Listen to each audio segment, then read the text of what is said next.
guys, magluto tayo guys ng pusit. Yan, so nagpun muna tayo ng bawang sibuyas, luya. Saka natin lalagay yung pusit. Yan siya guys, sasangkot siya muna natin siya.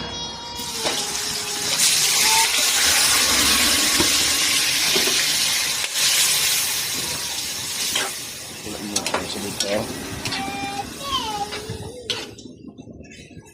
Tapos lalagyan natin mamaya-maya ng toyo.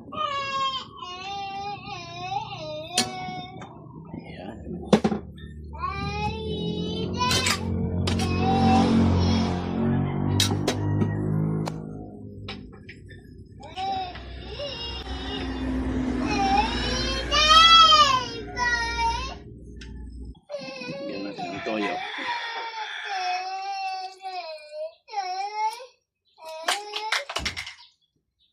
Yan. Maya-maya maglalagay tayo ng gata.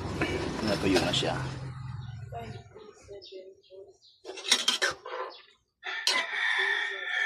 So, kinargan lang natin ng maraming luya para mabawas-bawasan yung kanyang lansa. Ilabas muna natin yung kanyang aroma.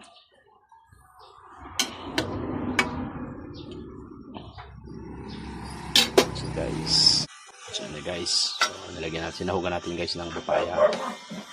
Ayan guys, yung pusit. Type pusit. Ayan siya. Pwede natin maluto yung papaya. Nilagyan pala natin yan guys ng gata. Sabaw siya. Lagyan tayo ng pampalasa,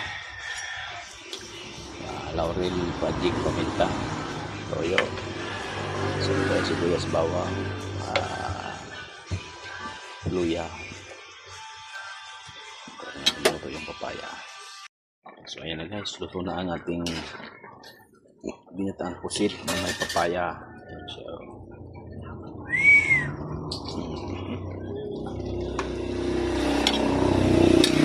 adobado guys, makaluto natin ito. Ayan siya.